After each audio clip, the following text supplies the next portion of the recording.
ഒരു ചിക്കൻ പൊറോട്ട ഉണ്ടാക്കാനാണ്, ചിക്കൻ കറി ഉണ്ടാക്കാനാണ്.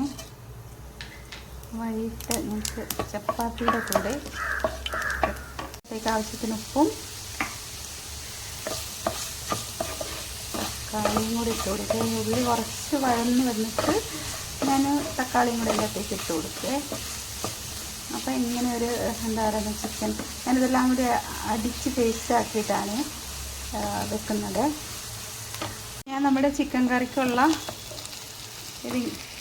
ഇതെല്ലാം ഞാനിതിൽ ചേർത്ത് കൊടുത്തിട്ടുണ്ട്. മുളക് പൊടി, മല്ലിപ്പൊടി എല്ലാം ചേർത്ത് കൊടുത്തിട്ടുണ്ട്.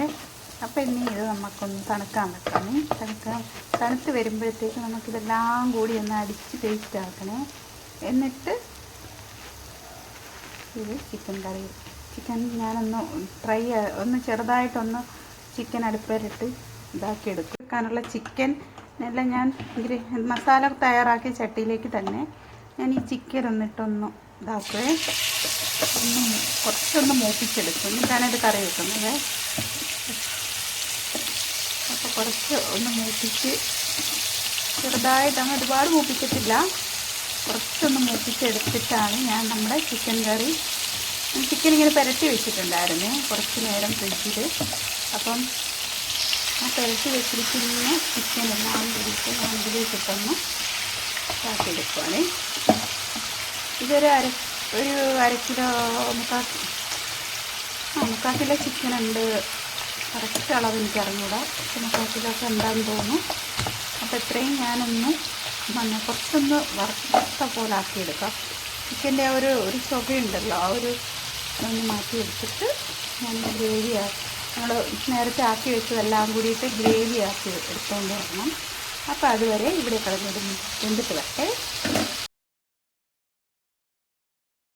ചിക്കൻ ഇങ്ങനെ കിടന്നാവുന്നുണ്ട്, ആ വെള്ളമൊക്കെ ഇറങ്ങി വന്നുകൊണ്ടിരിക്കുന്നു. അപ്പോഴത്തേക്ക് ഞാൻ പോയിട്ട് ഇതിൻ്റെ ഗ്രേവി റെഡിയാക്കിയിട്ട് വരട്ടെ. വെക്കാനിട്ട ചിക്കൻ ഇങ്ങനെ വന്നിട്ടുണ്ട്. അപ്പം ഞാൻ അതിൻ്റെ അരപ്പൊന്ന് റെഡിയാക്കി വെച്ചിട്ടുണ്ട്. അപ്പം നമുക്കിതെല്ലാം കൂടി ചട്ടിയിലേക്കിട്ട് എങ്ങനെയാണെന്ന് നോക്കാം. എൻ്റെ അരപ്പ് ഗ്രേവി നമ്മളതെല്ലാം കൂടി ഉള്ളിയും എല്ലാം കൂടി അരച്ച് പേസ്റ്റ് ആക്കിയ സാധനമാണിത്. അപ്പോൾ ഇതിലേക്ക് നമ്മൾ ആ ചിക്കൻ ഇട്ട് കൊടുക്കുകയാണ്. നമ്മൾ ചിക്കൻ കുറച്ച് വറുത്ത് വെച്ചിരുന്നില്ലേ, കുറച്ച് പാതി വറുത്ത് വെച്ചിരുന്നു. അപ്പോൾ അതുകൂടി അതിൻ്റെ അകത്തേക്ക് ഇട്ട് കൊടുക്കുകയാണ്. എന്നിട്ട് നമുക്ക് കുറച്ച് വെള്ളമല്ല കുറച്ച് ഇതിൻ്റെ കുറച്ച് വെള്ളവും കൂടി ഒഴിച്ച് കൊടുക്കുവാണെങ്കിൽ തക്കാളിയൊക്കെ നമ്മൾ അടിച്ച് വെച്ചിരുന്നില്ലേ, അപ്പോൾ ആ അരപ്പിൻ്റെ കുറച്ച് എടുത്ത വെള്ളമാണ്. അപ്പോൾ നമുക്കിതെല്ലാം കൂടിയിട്ടൊന്ന് ഇളക്കി യോജിപ്പിച്ച് ഇത് കുറച്ചൊന്നും അത് അരപ്പെല്ലാം കൂടി അത് പിടിക്കണ്ടേ, അപ്പോൾ ഒന്ന് ചെറുതായിട്ട് പറ്റിയിട്ട്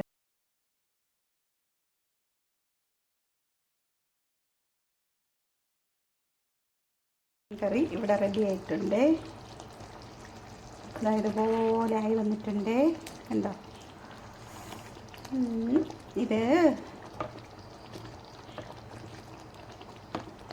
ഇതിനി ഇരിക്കുമ്പോൾ കുറച്ചുകൂടെ തിക്കാവേ, അതുകൊണ്ട് ഞാനിത് ഓഫ് ചെയ്യുകയാണേ. നമ്മൾ വെച്ച ചിക്കൻ കറി റെഡിയായി വന്നിട്ടുണ്ട്. അപ്പോൾ ചിക്കൻ കറിയുടെ കൂടെ നമ്മുടെ കുഞ്ഞപ്പവും ചിക്കൻ കറിയും കൂടി കഴിച്ചോളൂ, നിങ്ങളെല്ലാവരും കഴിച്ചോളൂ. അപ്പം നിങ്ങളെല്ലാവരും എന്നെ ഒന്ന് സപ്പോർട്ട് ചെയ്യണേ, എനിക്കൊന്ന് ലൈക്കും കമൻറ്റും പറയണേ. അപ്പം തന്നെ ബെൽ ബട്ടണും കൂടെ ഒന്ന് അമർത്തിയേക്കണേ.